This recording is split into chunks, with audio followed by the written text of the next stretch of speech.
Iceman. Iceman. Iceman. Iceman. Iceman. It's finally here. The much awaited album by Drake. The $400 million album. Let's go.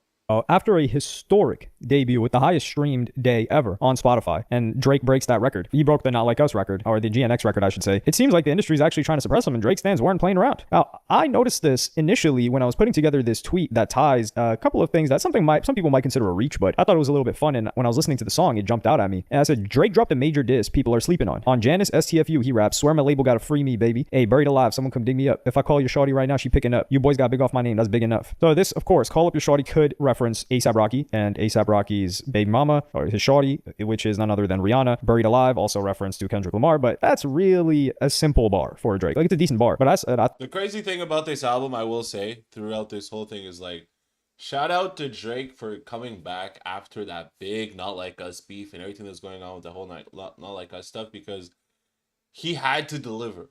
And seeing how much the pushback was for the project, the album just kept getting pushed back. It's interesting to see that it's going to debut at #1.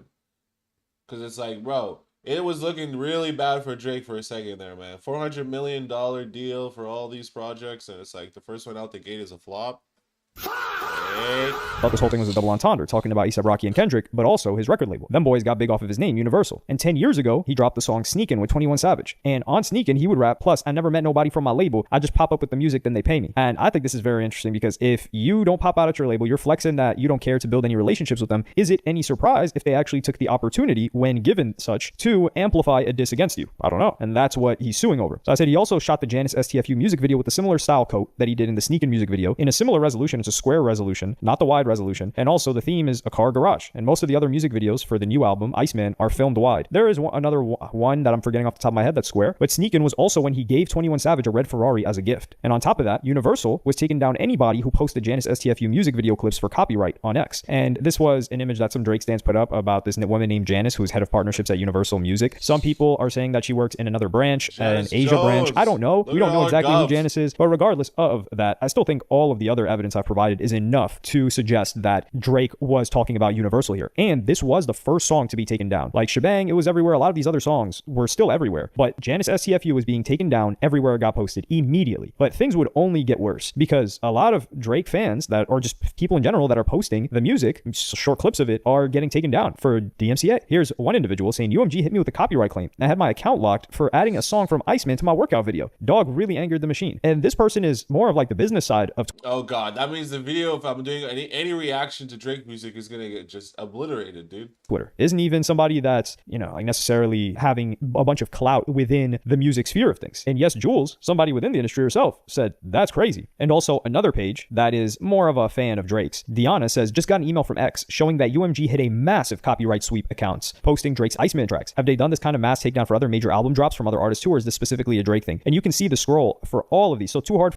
Bro, his own label right now is looking to suppress him from getting any sort of reach, because having your song in tracks and people to be working out to and stuff, it helps populate the record. Oh, what song was that in the video? Blah, blah, blah. You know what I mean? And then now you got these label literally being like, yo, put the brakes on that nigga, bro. Put the brakes on that nigga. That nigga thinks he can go around talking crazy about us and then turn around and sue us? No. We're about to put the brakes on this nigga, bro. That $400 million that he owes us, oh, he's going to pay it back, yeah. But the interest is about to be crazy on that nigga, bro. Yo. Julian Grange, relax, man. For the Radio is one of the songs that's being taken down. You see all of these different links that they got a message for. Make Them Cry is another one. Make Them Remember, Little Birdie. So it seems to be all of Iceman. Now, I don't know if Habibti and the other album, which is actually funny enough, my favorite as of now, Maid of Honor, if it's happening for those two, it could be. Well, continue. We would get my favorite as of now, Maid of Honor. What is that? What is that?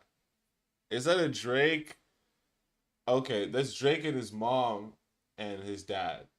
Okay, I was like, what the fuck? I thought for some reason that was like Drake and Nicki Minaj or something. I don't If know. it's happening for those two, it could be. Well, continued, we would get xCephasx Solid, a Toronto page, saying hundreds of X users speak out after posts about Drake's albums were taken down by UMG. They took down anything Iceman related. Universal is still actively trying to sabotage Drake. Some people are saying, yo, why is this only Twitter and X? Well, Instagram and the other platforms, they take a little bit longer for to be removed. And as far as I know, Instagram, they have like a licensing deal. Facebook and Instagram have a licensing deal. So if you're using the sounds from Drake, they have a license to use that. So I don't believe that they can just take those down. That's my thoughts on it. And X is better for creating narrative. I think, no, the narrative part is a reach. What I'm saying is enough. And even What's the Dirt, who does a lot of analysis on Drake, deep analysis on him, said, yeah, I had the same exact thing happen today with Twitter posts being flagged. UMG also gave me 2 YouTube copyright strikes on the day of the album. One more and channel is gone. So if you guys don't know the way strikes work on YouTube, there are copyright strikes and community guideline strikes. I'm currently on probation for a community guideline strike for using a word in a Gideon video that I did. So I'm on probation for that. But if you go on probation for that and then you have 3 strikes, you're done, you're cooked, your channel's gone. And the word that I used was this disease that many people get and they die from. Yeah, I used that word and that was enough to just get me clapped. It is what it is. But then there's copyright. So there's copyright and community guideline. Copyright is if you're using any copyright, like let's say I use a clip from Scarface. The owners of the IP of Scarface could be like, yo, hit that guy, hit him upside the head. And really, there ain't much you can do about it. So he says, in 3 years of YouTube, I've never had a single strike ever. So they are moving very aggressively with this. And wow. I'm telling. Where is my fucking face at? My head top. Yo, this is what I'm saying, man. Because I literally made that reaction to the Drake thing, and I was like, you know what? If I post this, right now it seems like it's a bad time to be posting music related to that. Because I want to do a reaction. I really wanted to do a reaction, but it's like, damn, they're going to attack my account, dog. Wild. For anybody, well, actually, there's a page specifically that said got copyrighted on Instagram, and it might be because they're using the footage of the music video. Yeah, it says this video was blocked because it may contain content owned by UMG. So the video gets blocked, and this is Six Side Bizzle that got blocked for this. Yeah, I think they had to block the video because they cannot block the music if you use the music as a part of the, the Reels thing. Same thing, I think, with TikTok. And funny enough, they even took down Kirko posts. So he posted several, and this is a big account that is, for the most part, paid to post these. Now, what usually happens is that a division of the label hires out a marketing team, and the marketing team pays for these pages to post this type of stuff. So there's a little bit of a disconnect there, but there's something going on here. I hate this. And this is why I really feel like the music industry killed their growth, and music doesn't feel like a community anymore because of stuff like this. And the thing is, this can happen at any time. Rock Nation is another company that abuses this. And what they do is if they don't like a narrative, they'll just take it down. I believe Jay-Z had an interview clip that people weren't too fond of and it was blowing up, and they're like, oh, yo, take that down, just to kill the narrative. So if you're using any copyright material whatsoever from that they own the licenses to, they can just take it down from anything in the past. And yeah, there's nothing you can do about it. You're using their copyright. So you're constantly on edge because now they've got you by the balls, or they've always had you by the balls, but now people are seeing it. I just hate this because it's unfortunate that Drake's own label wants to go ahead and pretty much cut his growth and stop him from being able to grow and venture out. But I guess that's kind of what happens when you kind of, you bite the hand that feeds. This is the major label that backed Drake. They wanted Drake to succeed. They gave him $400 million, pretty much a deal that's unheard of in the music industry, and no one has yet to come close to it, I believe. And then he goes around saying that, oh, his label pushed the Not Like Us records so that it can be blah, blah, blah, blah, all this nonsense. So, I mean, I don't know, man. I don't know, because that $400 million, it's a loan. So you're going to loan, it's like a bank loaning you money and then doing everything they can in their way so that you're not able to pay back this loan. We never said the music business was a beautiful game. It's shady all the way through, Shout out to the shady music business. What would we do without it? Who would we be without the shadiness of the music business, guys? I don't know who I would be. I'd probably still just be me. That's the sad thing about it. Sad thing about it is I would just still be myself. And I think that's where the enemy lies. The enemy lies in that sadness. The sadness that it would just still, just be me. Oh my God, what happened now? Once again, another midstream Mossad attack. Oh. That was another midstream Mossad attack. Call them Mossad agents, guys. Alright, let's get into this next fucking video then, you fucking wizards. Drake. Drizzy Drake. That's all they want to talk about. All they want to talk about is Drake. Let's get into it. Iceman will make him over $1 billion. But he didn't just drop an album, he shifted the entire music industry. 3 albums, 43 songs, 17 music videos in one night. And the internet is still trying to catch up. While everyone's talking about the Wait, what? 3 albums, 48 music videos? Whoa! bars or the disses, the real story is what's happening behind the scenes. Because this was not just a comeback. This was a $1 billion chess move that Drake has been working on for 4 years. And this was led by him and his closest friends. I'm going to break down the entire business to you in 5 phases. Phase 1 was analyzing his current deal. In 2022, Drake signed a max contract in his own words. And I got a contract, it's a max. But let's break down the clear differences between his old contract versus the one he signed in 2022. There's always mass confusion about what Drake owns versus what Drake doesn't own. So Right, so this idea of the $400 million deal with Universal, in what context exactly does that play? the purpose of this graphic is to show that to you and give you other details about the contract, the ones that are publicly available. All the albums from Thank Me Later up until Scorpion, UMG owns those masters, although they do revert back to Drake after 35 years. This was a traditional record deal. What a crazy fucking deal, bro. You always have to be careful when you're signing deals with labels because, first of all, that's crazy. After 35 years, I get my masters on my albums back. So they essentially they own the masters on the classic right here. This one. Take Care. Traditional record label. Label control royalties only after label fully recoups. Have they fully recouped? Label gets a cut. 360 deal structure. Master stay with label forever. Oh God. The label retains all of that. And then after this is when we get 2021 essentially. Everything after this has been all him. Alright. Well, you know what? At least you know what we can say about Drake. His album covers never get any better.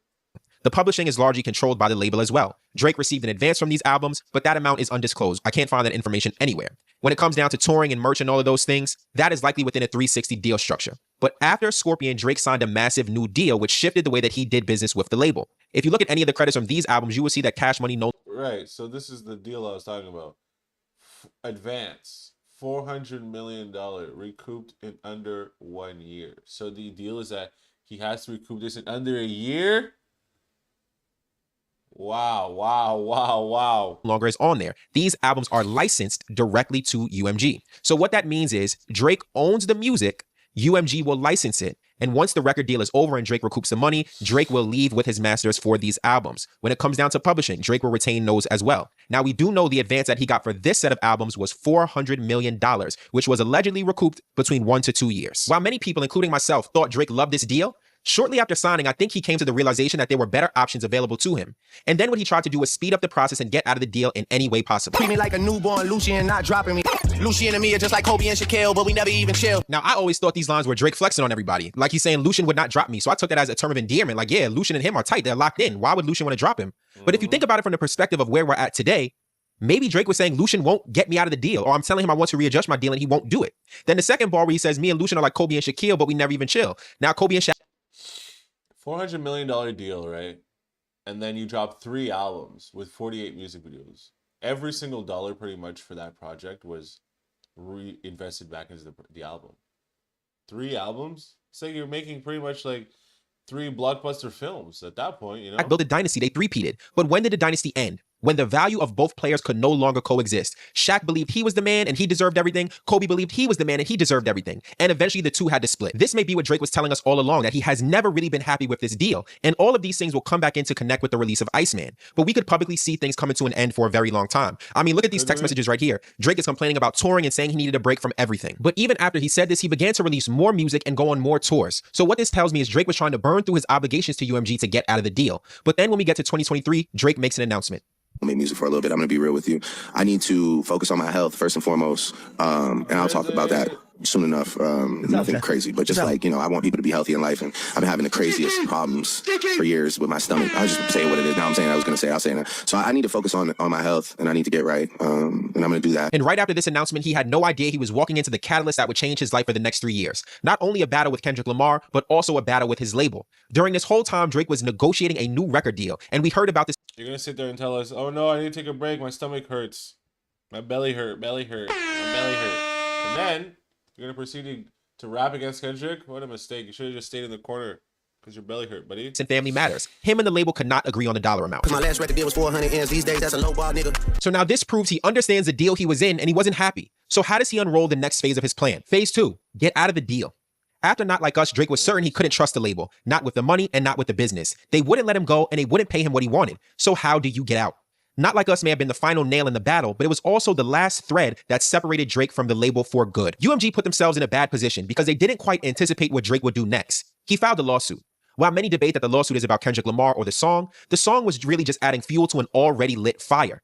Drake's allegations in the lawsuit gave him the ability to audit the label and also review his contract, all of the fine print. And all the things that he saw there are what allowed him to roll into phase 3, figuring out how to not only get out of the deal, but how to execute the plan perfectly. In 2024, Drake began planning this entire rollout, coded in his Finsta plot twist. The first initial post outlined everything that would happen, from the album name, to the themes, down to the colors. Creators like Faison, 1010, Apox, Licensed Drake and Driver, What's the Dirt, and myself all found these posts and decoded them, but I don't think anyone was truly prepared for what actually happened. You see, most people thought these colors of blue, red, and green were coincidences. They thought it was maybe moods or symbols or different set ideas, but they were actually the code that would crack Drake out of the deal. You can go back and look at all of these images and the dates and you will see this is no coincidence. All of these things that we saw happen with the release of Ice. Like, what?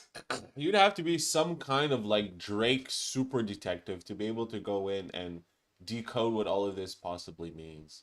How is just a regular individual like you and I, how are we supposed to figure out that this is man's trying to leave his $400 million deal? In episode 4, and these 3 albums are tied into this Instagram page, and I believe the lawsuit as well. What I believe happened is that Drake's lawyers were able to go in and read the fine print of the contract. They also wanted to see other people's contracts on UMG because I believe they wanted to compare and see what were the differences, what were all the obligations that Drake needed to fulfill. When he dropped 100 gigs, I think that was a test run to see how the label would react. When people talk about Iceman taking so long to come out, I don't think it was because Drake was scared. I don't think it was because he kept scrapping the albums. I believe it's because he needed to methodically plan how to release these sets of albums to make sure that he was out of the deal. Now, remember I said the fine print. There could be lines in it that say collaboration albums don't count. So think about Her Loss. Think about Some Sexy Songs for You. A lot of people told me that Drake was pulling a Frank Ocean. And while you look at that very plainly and simply, I could see why you would say that. But what Frank Ocean did was a bit different. He dropped one album under the label, and then the next day he dropped another album completely independently. Labels Right, exactly. He gave the...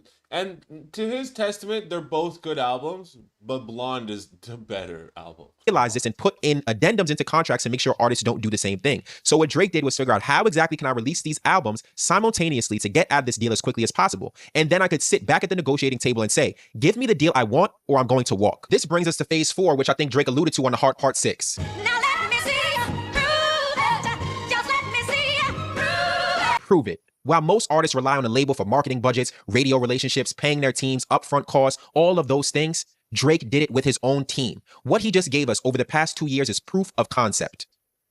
I'm the biggest rapper in the world. I just pulled off a 2-year rollout. I did 100 gigs. I did 4 episodes with movie-style productions, ice sculptures, multiple brand collaborations, 3 albums, and I did it without the support of the major label. And I even fronted the money myself. Let's listen here. We're here on the roof where these projectors have just iced out the CN Tower for Drake's new album, Iceman. But you're probably wondering, how did they pull this off? Projectors are live. They're using 75 projectors, which alone costs $15 million. And the CDC roof is just one location where these are set up. The other 2 are at ground level around the CN Tower. And this all started just 3 weeks ago when Toronto's Anil Mohabir got a call from Drake's team, also known as Dream Crew. He's done some of these marketing stunts for Drake in the past. Remember this? Yeah, that was him too. So Dream Crew calls, they had this vision from Drake and they were like, is this even possible? And I, kind of immediately always wanted to say yes. But I'm like, okay, give me a little bit of time. And we kind of came back and I was like, hey, I got a crazy idea. Like, I think we should do the CN Tower. And they were like, yes. And from then on, we jumped right into testing that about 3 weeks. And this project, clearly, was no easy feat. 40 of these projectors were from Canada, but the rest, they had to be shipped from Germany. And some of these projectors needed such special lenses, they were sourced from Dubai. Not only did he figure out how to project this design, but he also helped create it. We had almost over 300 people touch just this project alone. I like to tell everyone, they've seen a 4K TV before. This one is basically a 13K on each side of the CN Tower. That's just not a flex. That's showing the label that I can do it without you. And if you don't believe this example, let's listen to the Joe Budden podcast. Fantastic show. I mean, his production team and videographers and all that shit, that shit was cinema. He really did a phenomenal job. Because I still feel like this is him. I don't feel like UMG has lifted a fucking finger to try to help him. I think this is him. I don't feel like they've done anything. Yeah. I don't think they helped him carry the ice to the truck. Nah. Seriously. I don't think so. You're right. So you got to tip your hat to how he's made this look. I saw the budgets for some of that shit. That's some wealthy independence right there. It was a lot. And he's told us this on the album multiple times. I'm fighting a man, I saw in a rapper, you was not listening. This whole thing is not about a rapper. It is about the label. It is about the contract. It is about what he deserves. This image of the blue, red, and green hard drive should be ingrained in everyone's brain because this is just a culmination of everything he's been working towards for over 4 years. I guess so, yeah. I guess you could say that. But when it comes down to the Iceman situation, it's just like, it's the same situation that Kanye is in. The same situation where it's like, these niggas don't read their contracts. And it's like, yeah, he actually wanted to make his deal. I believe he was actually asking for like, I think it was above like 800 million, I believe. He wanted to renegotiate his deal. And then they're just like, nah. So he knew his worth, and then he's like, okay, well, if we're gonna 400 mil, I'll make $400 million worth of it. I haven't got into the full release of Iceman yet. Obviously, I need to get into that, but I'm just saying, in terms of like everything, it's 3 albums. That's wild, bro. He figured out how to get out of the deal. But getting out of the deal isn't everything. There's one more step to take. You gotta get the money. Now, getting the money won't be easy, but it's possible. Now, even if you don't believe this private equity deal I'm about to describe, Drake's gonna make the money regardless because he's gonna sign a new contract, whether it's with a label or with PE, and he's gonna go on probably the biggest hip hop tour ever. So he's going to make the money. But let's talk about the rumor that there was a $2 billion deal on the table from a private equity firm. Now, this is where things get very, very interesting. Working with a label, you get access to radio, you get access to relationships. That's why people side with them. That's why people sign with them, for the advance. But if you go with a private equity company, which is basically just Wall Street money, you're not getting the things that a label typically offers, which means you have to be able to do these things yourself, which is exactly why everything Drake has done over the past 2 years was a test run. It was proof of concept. I don't need the major label for anything. I have my dream crew. We can put together all the marketing. I have the financial backing of a private equity firm who can fund some of these things, even though I've done it myself. He's going to the table with all the cards. He's going to come over with the catalog that he owns and all the music that he will make going. And that is a testament to my nigga Juicy Drake, because a lot of artists, this is the problem that they have, is that they rely on having the label do everything for them, right? Because it takes a business mindset to take yourself out of there and be like, okay, how am I going to make this work business-wise? And most people don't have that mindset. So they'll just be like, oh, the label pays for everything. They take care of everything. I just go, I record my music, blah, blah, blah, I go to sleep. This is a different approach. This is the test run to see if, like, can we get out of having terrible deals and backings from major labels and then just have private people funding us to make our stuff happen? It's genius. It's a really pure genius. Forward. Dude. This is one of the best chess moves I have ever seen. I made a post today about Drake being able to sign $1 billion deal now that he's done with his commitment to Universal Music Group, and you guys have been insulting and saying cap, and some of you guys are actually in the music business, and y'all are too grown and too old to not know the music business, so I'm about to teach you, okay? So the reason Drake has signed $1 billion plus deal with a new label is because he holds all the cards. And what I mean by that is he holds the albums, right? Not the new albums, the old albums. So let me explain to you. The 8 albums he did on the Universal are Certified Lover Boy, Her Loss, Honestly Nevermind, For All the Dogs, Some Sexy Songs for You, Iceman, Main of Honor, and Habibi. 8 albums. Drake's distribution deal with Universal probably has a reversion clause that after a certain period of time, each one of these albums will revert back to his possession. So they will stop making money for Universal and start making money for wherever else he does the deal. So how much money do you think Drake's catalog is going to make over the next 4, 5, 6, 7, 8, 9, 10 years? Plus doing new albums if he decides to do so. Probably $2 billion. So if you don't believe me, listen to the people who are in the industry themselves. But now is the time where I have a favor to ask. If you enjoyed this video. That's it, boys. You heard it here first. If you have a favor, you heard it here. Favor to ask from your boy. That was a good video. I like it. Very insightful, actually, guys. Gives you a lot of insight of how the music business, little music business train there be moving. You know, private equity investors. You already know, boys. Get yourself some private equity money. You'll never go wrong. These allergies have been kicking my ass, bro. I don't understand what the fuck is going on.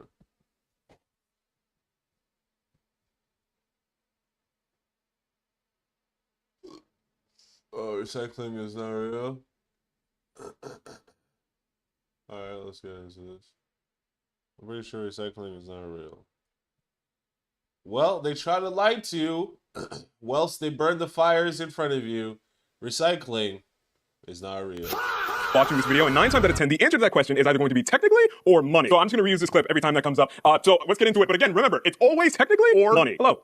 I'm wearing a lab coat that I stole from my sister who's a nurse, which explains why it's one size too small. The reason I'm pretending to look scientifically qualified is because a few weeks ago, I set out to make a simple video about the history of reducing, reusing, and recycling. But the more reports I read, videos I watched, and read yarn I purchased, the more I realized this is a deeply complicated issue. But surely the title is clickbait. I mean, recycling obviously exists, right? Technically, but the reason it's such a mess is due to the very material that popularized recycling in the first place. Plastic. Plastic is so interesting for all the wrong reasons. I'm sure I don't need to tell you that plastic waste is a problem, but the way we got here, and the reason you view it the way you do, The fuck is this production going on right now, bro? What is going on? Is the direct result of decades of misleading claims, unrealistic promises, and propaganda from big plastic. That's a real thing. I'm telling you right now, this one's gonna be a bummer.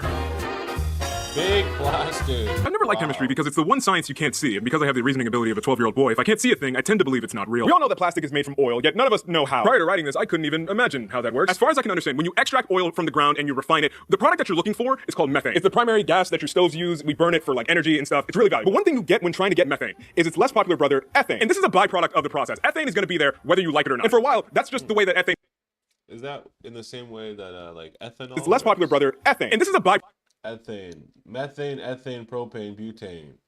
That's a track right there for the membrane. Hey, got your bitch out there. She fucking lame. Sorry. Product of the process. Ethane is going to be there whether you like it or not. And for a while, that's just the way that ethane was seen. It's just one of the things that you get when you're digging up oil. But in the late Yeah, and the crazy thing about all of this that a lot of y'all niggas don't want to talk about is a lot of y'all niggas out here with the plastics. Oh, stop the microplastics, bro. Everything is fossil fuels. Everything is petroleum products, makeup, petroleum products, all this stuff. It's all petroleum products. So you just think we can just turn around one day and stop it? You're wild, dude. Come on. Quit playing games. 1800s, it was discovered that you could use it to make this weird substance. It was this white, waxy material discovered by German chemist Hans von Pechmann. His colleagues named it polymethylene, also known as polyethylene, also known as plastic. Now, this discovery was an accident, and at the time, there wasn't really much you could do with it commercially. But in 1933, British company Imperial Chemical Industries, great name, accidentally discovered a way to synthesize this industrially. And the result was a material unlike the world had ever seen. Polyethylene was everything you wanted it to be. It was strong, it was lightweight, it was flexible, it was heat resistant, and most importantly, it was cheap. It might not seem impressive today, but at the time, plastic was viewed like the material of the gods. It could be clear like glass, but it didn't break when you dropped it. It was lighter than metal, less flammable than wood, sturdier than paper. You could color it, make it look like any material you wanted. It was easier to clean, it was easier to transport. It was cheap, it was durable, and thanks to injection molding, it was easy to mass produce on a large scale. This material could be used for everything. Hey. W plastic, but what is this? You guys see these babies in cheap, plastic? it was durable, and thanks to injection molding, it was easy to mass produce on a large scale. This material. The fuck is this? You see so many good things in DuPont cellophane. What? The best things in life come in cellophane? Nigga, what is this? What the DuPont marketing team looked at this and said, yeah, this is the ad we should put out. Dude, look at this. Your baby gets wrapped in cellophane, it's going to die. Look, this bird is literally taking this young baby's life right now, bro. Look at this. Who thought about this? Who signed off on could that? be used for everything. And due to metal shortage in World War II, the manufacturing of plastic became really big in the 40s. And since it was already in high production, when the war ended, there was an explosion of new plastic products to choose from. Plastics take their rightful place in a world at peace. The future will bring plastic fabrics, wondrously fine, yet resistant to wear, wrinkles, and stains. Saran wrap, squeeze bottles, Tupperware, shoes, dolls, garbage bag, plates, bras. People loved plastic, but manufacturers loved it even more. Why? Money. Remember, plastic comes from ethane, and ethane is really cheap. In fact, there's too much of it. Because if you're a fossil fuel company, you want methane. But if you're getting methane, you're also getting ethane. But it's not just that you don't want ethane. Nowadays, you literally have to find a way to get rid of it. You can't really mix it with the methane. You can't just release it out into the atmosphere. There's only so much of it you can legally burn. And if you don't find a way to get rid of this stuff, it becomes a big problem for production. A lot of governments, including the US government, control how much you can flare. So it might be that you are producing so much ethane that you cannot flare it and you cannot send it down the pipeline. And if you can't sell it, you have to shut down the well. They hate shutting down the well. If there's still methane down there, if there's still oil down there, that's money in the ground. So it doesn't matter if you're making money on the ethane. You just need someone to take it away from you. And plastic just makes sense. So from the 50s onwards, pretty much anything you could dream of was being made of the wonder material. The possibilities were endless. And the best part is that it would last forever because plastics basically last forever. That will come up again later. I'm not here to say that all plastic is bad at all times. I'm someone to appreciate that plastic does have a place in society. For example, before the invention of single-use plastic-filled diapers, children used to wear cloth diapers that were meant to be washed and reused. That's okay. We don't have to go back to that one. The problem is how much plastic is made. So what we're going to do with all this trash? I would love to answer that question, but I do have to do the quick shit thing about this is like they're burning stuff. If you go to a third world country, you will see that the garbage and plastics and things like that, they just burn it. They have no affinity against burning it. Whereas here, they want to lie to you and tell you that, oh no, we're recycling, we're taking the time that it takes to sort out through all the garbages and make sure that it's taken care of properly. Properly how? How, dude? As it sits in landfill and they have to shovel it up and burn it. They're burning it too. The government is burning it too, bro. This is the lies that they're trying to tell you. commercial for a brand real quick. Why would he just interrupt the video like that? I didn't know the doc. It was great, very good. It was a hurry up. And what's going on with Duck for sponsoring stage of its lifetime? From the fossil fuel extraction needed to make the plastic, to the greenhouse gas emissions that come from when you actually produce the plastic, to the disposal of plastic, a decent portion of which is just burned afterwards, which also contributes to greenhouse gas emissions. And probably the most annoying part of plastics, especially in the 60s and 70s, is that people would just throw them anywhere. It was in parks, roads, farmlands, lakes, rivers. Plastic also ends up in our oceans, which is bad because, as we all know, fish are dumb. And we'll confuse small pieces of plastic floating around as prey, and then they'll eat it. And then we'll eat it when we eat the fish. Did you know that the average American eats about a credit card's worth of plastic every year? That's why I don't order seafood. It eats through my wallet. Apparently.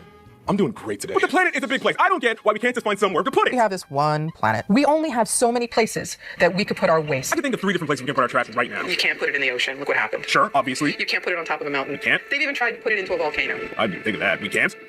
We have to come up with a better plan. So we had way too much plastic trash. What could we do to... You would. I've seen that episode. You would think that you could put all the garbage that we have in a volcano.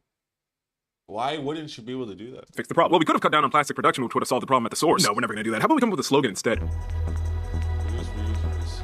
If you grew up in America after the 80s, you probably grew up learning about the 3 R's. Especially in the 90s and the 2000s, messaging about the benefits of reducing, reusing, and recycling was everywhere. It's worth it. It is worth it. It was on posters, commercials, children's television. They made jingles about it. They talked about it in science class. Did you know that Schoolhouse Rock forced Mitchell Musso to make a De La Soul parody song about it? Obviously, I can't play the whole thing here because Disney will have my head on a pike, but I will play a snippet shortly. However, before I do, I would like to read the lyrics to the first verse because it's written like a conspiracy theorist that's trying to make a connection that simply isn't there. 3. It's a magic number. Yes, it is. It's the magic number. Because 2 times 3 is 6, and 3 times 6 is 18. And the 18th letter in the alphabet is R. We got 3 R's we're going to talk about today. Go listen to this song immediately after this video. I assure you, it sounds worse when you sing it. Gotta learn to reduce, reuse, recycle. 3, 6, 9, 12, 15, 18, 21, 24, 27. This song had to have been written in 45. Who signed off on that? When you guys sit in the marketing room for Disney and stuff, and you guys are all talking about, you know, the eating children blood and all that stuff, you know, all the demon stuff that you guys do. Who signs off on that? Who sits there and listens to the song afterwards and is like, yo, this is a fucking banger though? Who does that? Because I want to talk to that person. Just pick his brain a little bit, figure out why he's such a fucking idiot. Recycling ads made it seem like you were fighting for world peace every time you threw a bottle away. I'm being responsible. I'm basically a hero. We treat recycling as if everyone who does it is single-handedly preventing a plastic straw from ending up in a sea turtle's nose. You did it, man! We won! But that slogan is written the way it is for a reason. It's written in order of importance. If you want a healthy environment, by far the single best thing you can do is reduce the amount of trash you make. If you don't want the planet to be filled with waste, don't make the waste in the first place. Beyond that, the next best thing you can do is to reuse the waste that you create. And I'm not talking about that 5-minute craft reuse. I turn these bottle caps into jewelry. I'm not doing that. I'm a grown man. I don't just own a glue gun. It's kind of crazy how underrated reusing things is. We'll talk about this more later, but Americans have been taught to believe that reusing things is for poor people. Historically, though, every culture and every people have always reused everything they can. So in thinking about ancient... Yes, this is true. America has a problem with consumption, but the consumption problem is what leads to it being like not wanting to repair or reuse. Shit. Fuck these allergies, bro. Greek sculptors, their favorite material to use was bronze. And the reason that we only have a few of these, they got melted down to make implements of war. Egyptian kings would wait for previous monuments to maybe fall into a little bit of disrepair, and they would knock them down, and they would use those pieces to build their own monuments. Sometimes the Romans would take their sculptures, and they would recarve them into the sculptures of later emperors. If you grew up in a melanated household, then you know that just because a container that used to hold food is now empty, it does not mean its life is over. I'll be the first to admit this. I used to be embarrassed when we'd have people over and I'd have to explain to them that we used the empty Greek yogurt containers from Costco as cups. Well, I wasn't embarrassed at first. It wasn't until somebody who wasn't in my family came to my home, saw what was happening, explained to me that their family doesn't do this, that it immediately clicked, yeah, of course nobody else does this. This looks weird. But looking back, objectively, it shouldn't be viewed as weird because we used that container 50 times longer than it was intended to be used. We saved them from going into a landfill prematurely. That is, of course, until I put it in the microwave and it became immediately unusable because, of course, it was. It was a Greek yogurt plastic container. It can't handle that heat. But sometimes, despite your best efforts, you end up with plastic that you just don't know what else to do with. Then and only then is when the last R comes in, recycling. The idea that some company or organization could take your trash and turn it into anything your heart desires. It's the most magical of the 3 R's. Magical in the sense that it's not real. That isn't to say recycling doesn't work for anything. How are you supposed to reuse plastic? That's not even possible. Second of all, the only way that you can recycle it is like the metals. That's what gets recycled.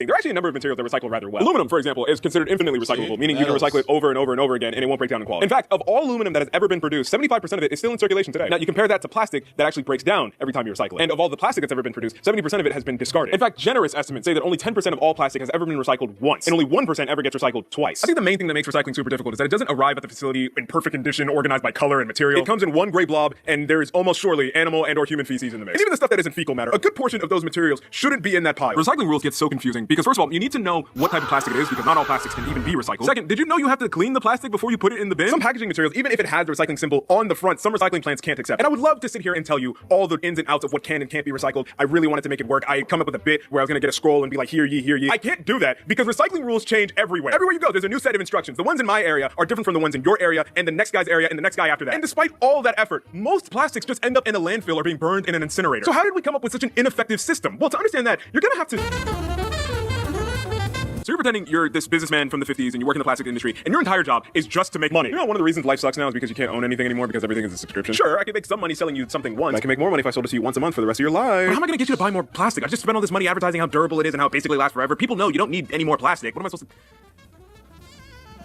What if I just told you the opposite? Imagine you're in a room with the most boring old white men that you can think of, and then the main old white guy is in the center, and he's like, okay guys, if we want to make money, we have to convince the public to throw away the plastic. And everybody was like, what's this guy talking about? And the main guy's still up front, he's all like, you guys, listen, glass and metal are expensive and heavy and breakable, but plastic is made of oil, so obviously it costs basically nothing. And then one guy raises his hand, and he's like, wait, I thought oil was basically like black gold, and every country on earth is fighting for it literally all the time. And the main guy's like, shut up, it's not important. Nobody knows how both those things are true. This is just the way the world works. It's light, it's cheap, and we have more than enough to sell. If we can just convince them to throw away the plastic stuff they already have, I promise you, we will all make so much money. And remember, that's your job. That scenario wasn't really an exaggeration. At a 1956 annual conference for the plastics industry, Lloyd Stouffer, an editor of a trade magazine, literally told plastic executives their future is in the trash can. But there was a problem. This was the 50s. These people lived through the Great Depression, where they used dresser drawers as baby cribs, and they made the most insane recipes with any food they could find. You know that one guy on TikTok from 3 years ago who used to make all those recipes from the 30s? That was depression food, not the feeling, the time period. Although you may confuse it to be the same thing, because they couldn't afford fruit, so when they made apple pies, it wasn't with apples, it was with crackers and water. This era of Americans was not used to the idea that you buy something, use it one time, and immediately get another one. That would be like if I invited you over for dinner and we were eating off glass plates, and at the end of the night you asked me if I want you to put your plate in the sink, and I just told you, nah, just throw it away. What are you talking about? And again, you were just telling the public how plastic is basically indestructible. So why would they just want to get rid of it? So the plastic industry had to make new ads that were basically like, Okay, forget everything we just said about plastic, okay? It's not that great. It's cheap, and we have an endless supply of it. So after you use it, just throw it out, okay? If you eat off of it, if you drink out of it, if you look at it too hard, just throw it out. It's fine. But isn't that kind of wasteful? Come on, man. All the cool kids are doing it. For decades, Americans had a make it do or do without mentality. Our new throwaway culture fell in love with single-use plastic. So the single-use plastic idea came about. Well, it's the same idea with the razor, right? First, it was you can buy one good razor that lasts you a long time. And then they said, you know what? What if we can make a razor where they have interchangeable blades? So they have to buy new razors from us weekly. You know? Everyone's always trying to get out as much money as possible from the system, from the man, you know? As they say. And didn't worry about the consequences. Being disposable, there are no empties to collect vinyl and asbestos on the floor. In fresh sun, sea, and sky colors. So people started throwing stuff away. Everywhere. It was too much stuff. Littering was now becoming a bigger problem following the rise of single-use plastics, which combined with other environmental concerns led to one of the biggest environmental movements in modern history. This is a CBS News special, Earth Day. A day set aside for a nationwide outpouring of mankind seeking its own survival. April 22nd, 1970 was the world's first Earth Day. A time for people in some of the most confusing pieces of attire and hairstyles that the human race had ever seen up to that point in their history gathered together to discuss issues hurting the environment. Shout out to Earth Day, but I will say this. I think the big issue here is that I think in a lot of modern countries, they want to give off this illusion or idea that everything is perfect, everything is good. You come to our country, it's clean, it's right, we're the best, we're awesome, we're the greatest, you know. Shout out to America, America, shout out to Europe, Europe, shout out, yeah. When that's not the case. You go to a third world country, they'll take the garbage that they have and they will just burn it in the streets. Fuck the ethane and fuck the methane that it's producing. It's gone. Look at that, they just cleaned up. Whereas here in America, they want to lie to us and tell us, recycle your garbages, put out your 3 bins, we go and take it. And it's like, dude, most of all this shit, they just put it in an incinerator. But they want to continue to perpetuate this lie and feed you this lie and the propaganda and the media. Don't buy into it. It's all bullshit. It's all bullshit. It's all BS, guys. And you know it. All right, well. Brings us to the end of the stream. The end of today's stream, boys. Yeah. Alright, guys. That brings us to the end of today's stream. You guys already know how it goes. You already know what it is. For today's video, I just want to briefly just touch upon the idea of perseverance. The idea of continuing to go with something no matter how long it takes. Persevere with something. Go and do your dreams and aspirations. It's something that most people don't have the perseverance to do with. And with perseverance, it coincides with consistency, right? And having the effort to show up every single day to amuse-bouche the muse, right? As they say. It's very important. I think sometimes you can do something for a long time and then you kind of have to realize, is this the thing I was meant to be doing? When is it time to then pivot? How long does one persevere for before he realizes that it's time for him to make the next change in the lane that is the highway of life? When does that happen? I think the only person that can answer that is yourself internally. Once you're able to answer that with yourself internally and you're able to figure out, you know what, I've done this for long enough. It's not really what I want to be doing anymore. Let me switch lanes and try to do this other thing. I think only yourself internally, you can figure that out, or the market is going to tell you. And from my own experience in life, it's one of those situations where I'm at a crossroad where I've been making music for 17 years. For 17 years, I've been making music, producing music, going on tours, performing live for 17 years. Some of you probably didn't know that. But at a certain point, I said to myself, look, after all this time, after everything that's happened, yes, I'm not going to negate the experiences that I had with the people that I had and the friends that I did things with. But after that 17-year time, I'm like, well, I'm not Drake. I'm not this. I'm not that. I'm just me. Is this a bad thing? Is this a negative thing? And it's like, no. That time spent now with the advent of YouTube and all these other sort of devices and the ability to take your creativity into your own hands, I think now is the time more than ever now to have that tangible, like I'm going to be able to say, you know what, after 17 years of making music, the tangible and the online presence that is going to be, that I'm going to push for and have, that's going to matter. Versus the 17 of, I guess it's not nothing. We performed shows and did shows and live shows, and people knew us, and people were writing about us and things like that, about the music group I was in, and it's like it was cool, but it's just like you wake up and you're like, well, what do I have of my own, right? Not everyone has the same motivations, and not everybody will have the same motivations for however long you want everyone to be in the group, but it's just one of those things where it's like you have to prepare for your own future and legacy. And with that, you have to persevere. I said to myself, do I just stop now after 17 years? What else am I going to do? I'm still so young. I started making music when I was super young. So am I going to just stop? Do I just stop and just end it? Or I say to myself, you know what? Now with everything the way it is, now is the time to continue on with it and push it and have the ability to have full and complete ownership of everything that you're doing. And with that, guys, I leave you with this video, and I hope you guys enjoy it, and I love you all. Mwah, kisses. All right, guys. I'll catch you in tomorrow's stream. We're doing a big week here, boys. Big week. All right. We're gonna be streaming a lot more. You're gonna catch me a lot more with my fucking head ass top. Love you guys. Peace. I'm gonna try not to be sick tomorrow too. That was crazy. Today's